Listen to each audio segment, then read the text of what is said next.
welcome to this video module on the investment banking cover letter. A cover letter accompanies your resume when you're applying for a job opening. The bad news is that while you're going to put time and energy into creating it, it might not even get read, but it is required.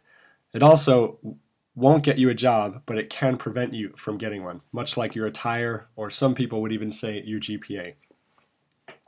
The good news is that there's a simple, commonly accepted template to follow, and it's also your first chance to show a hiring officer or a company in general that you can communicate coherently.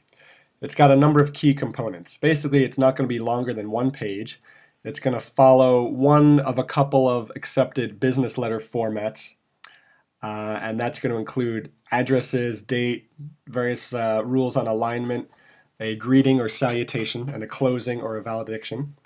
It's going to tell the reader who you are, how you heard about a position, what you've done in the past, and how that might relate to what the company is looking for, what you're looking to do, and how to get in touch with you. Let's take a look at a template. You'll see, I'm going to use my cursor here, that I've got the sender's name, address, email, and phone adjusted for right alignment. Some people would say it actually is okay to use left alignment. Other than that, I think everything else is going to be pretty standard. This is called the modified block format versus a regular block format, but you can see other than the sender's contact info, everything else is left aligned. We're not going to use any indentations over here. It's common practice to put the date, and then we're going to want to have ideally a specific person's name. Sometimes that's not possible.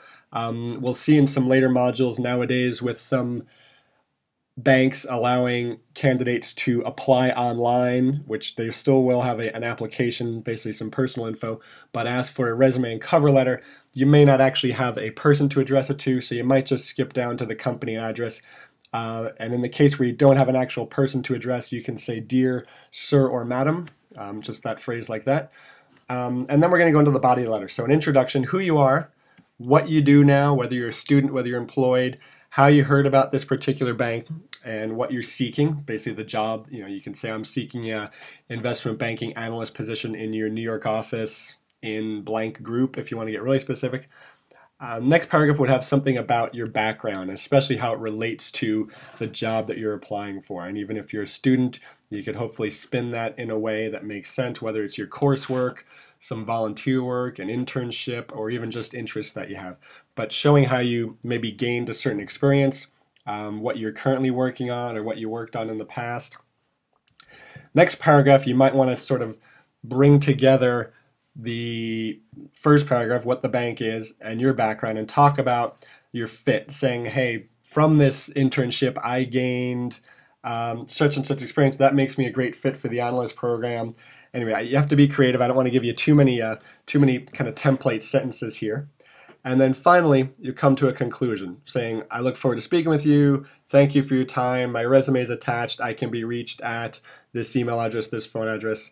Sincerely, I've got as a salutation, sign it. Now, some banks will accept a PDF, in which case you can have your signature and scan it. Some will tell you that they only want Word documents, may raise an issue for signature, but again, not a big deal. Think back to the rule here. It's not going to lose you the job if you follow the template.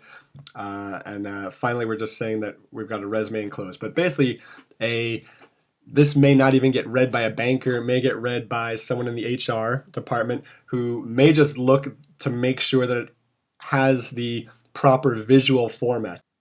And just one more item to note, we do not actually want to type the phrases that I have in italics: introduction, background, fit, and conclusion. That's just for illustrative purposes here on the screen. That concludes the cover letter. We're also going to talk about the resume in a future module.